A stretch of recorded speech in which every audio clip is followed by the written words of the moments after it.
Now, Mike Shoesmith is the executive editor of the P.P. Simmons news and ministry sites on the internet, and I'm telling you, that's a huge, mega-viral enterprise, reaching folks with the good news of the gospel of Jesus Christ, plus just keeping folks informed of breaking news and politics, and a lot of times how that ties into prophecy as well. So, and he's a syndicated blogger. He is an author.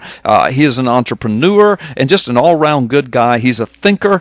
He is an opiner, a commentator. So, Mike, thanks for being with us today, and God bless you, man. Glad you're with us. Are you in Canada today? No, actually, I just drove through New York City. In fact, man, the traffic's heavy out here. Everybody's on their way somewhere to celebrate the Labor Day, which is their last chance before the kids go back to school. Right. And I want to talk about Syria, but first I want to touch on something I think is equally important, and it's a serious topic, and that is that quite often children are afraid to go to school because of bullying and so on. Yeah. And I got to talk to you guys about this because this is important, and I believe I can help you with this. And I'm going to piggyback on an interview that was done on CBC Radio they interviewed a guy named George St-Pierre. Now, if anyone in the audience is interested or has any knowledge at all of the MMA or the UFC, the Ultimate Fighter Championship, they will know who George St-Pierre is. He's a Canadian from Quebec, and he is possibly the greatest Ultimate Fighter ever. Now, he's getting close to retirement. I'm not sure how much fighting he has left in him, but he just wrote a book. And in the book, he documents how when he was a child, he was bullied a lot in school. Right. Now, I want you to know, Carl, I have met you personally. I know that you're a big man, and I would not want to tangle with you, okay? But trust me when I say, neither you nor I would last 5 minutes in the ring with this guy. Right. Only because he is so well-trained, his body is a machine, and this guy knows what he's doing. Right. Nobody, this guy is so good. This guy is so tough, Carl, that if he was cast in a movie and his only job was to stand still, it would have to be rated R for extreme violence. Just for standing. Guy is. That's good. This guy has a polar bear rug in his living room. Yeah. It's not dead. It's just afraid to move. Yeah, it's just afraid to move. Hey, it's guys like that that's the reason I have a concealed weapons permit. I used to be big and bad and tough, but I'm an old man now. This guy is very nice. He's a nice guy. Yeah. And he's a millionaire, but he still relates to the common man now, And he's just written this book on how to come out from under the tyranny of bullying in school. Right. And it's his life story essentially on how he did it. And it does confirm a teaching video that I put up on YouTube, wherein I said many of the same things. I was bullied in school, and he and I have very similar qualities to our past. We're both tough guys. Yeah, and I'm a tough guy in my own mind, where he's a tough guy in reality. Right. He gets paid. He's a millionaire. He's so tough, and you're okay. Anyway, go ahead. Yeah, exactly. Okay, yeah, all right. Well, now you didn't have to go rub salt in that wound now, but anyway. I just bullied you. You did, you big bully. Anyhow. I have overcome that. Yeah. Why? And I was encouraged to hear him confirm this. He said, now, all the children out there getting ready to go to school, you're all traveling somewhere and you're listening to me on the radio. Pay close attention now. This is how you overcome bullying against you. You have to have confidence, and you have to portray this confidence. Now, in my video, I explained it like there was a family that came to me and said, look, my son's getting bullied in school. He doesn't have any friends. What can you do to help him? So I counseled this young man, and it was such a success story that I put out a video on how I did it and how it's to be done. And really, essentially, this guy, he said he felt like a ghost. He's 12 years old. He felt like a ghost, like when he walked into a room, nobody was there, like nobody saw him. But you've met those people. Now, Carl, you're one of these people who, when you walk into a room, everybody knows you're there. You don't even have to say a word. Your presence fills the room. And everybody that is hearing me knows that kind of person.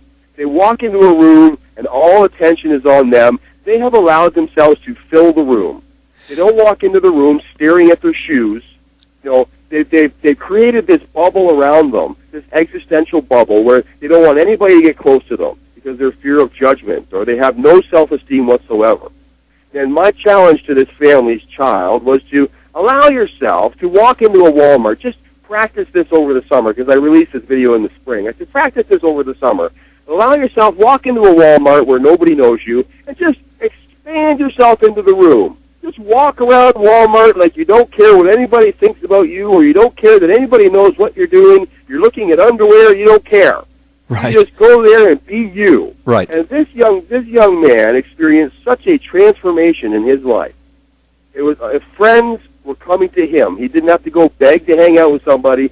Now friends are calling him up. Can I come over for the weekend? Can I sleep over? And et cetera, et cetera. I mean, this is such a great example of how being confident is the key to stopping bullying. Now, this is where George St-Pierre comes in, because he said that when he learned to be confident, he was no longer a target.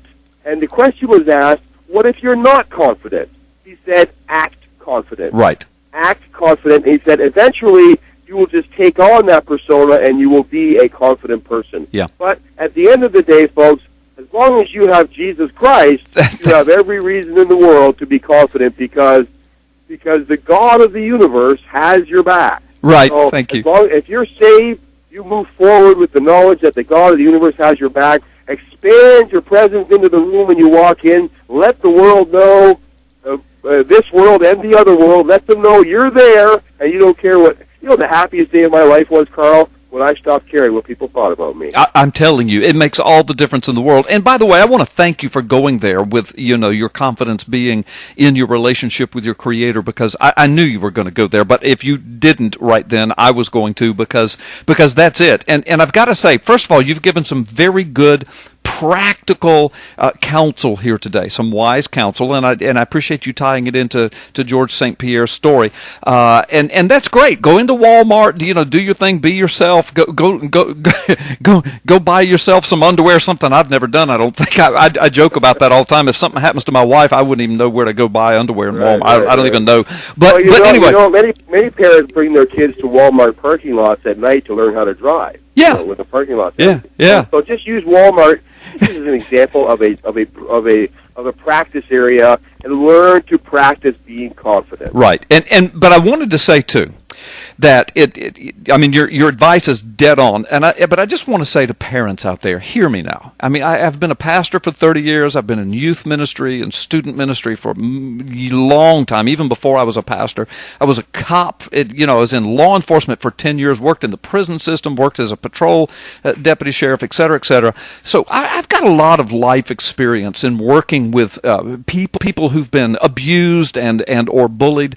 Listen, this thing that our culture has done with elevating bullying to some form of just every time somebody's bullied, they believe they've been abused. And Mike, bullying is just, I say to most people, unless you're being touched, shoved, hit, abused in some way, look, suck it up. It's a part of life.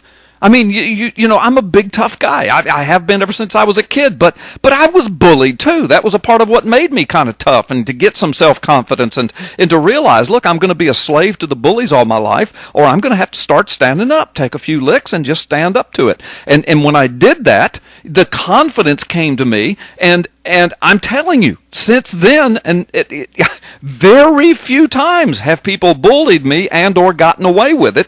And I'm telling, I just want our audience to hear, you don't do your children any favor when every time they say, so-and-so called me a name today. Don't just automatically say, oh my gosh, you've been bullied. It's just a part of life. Teach your children how to deal with life, how to suck things up, and how to just move on, how to walk it off, is what the coaches used to tell us.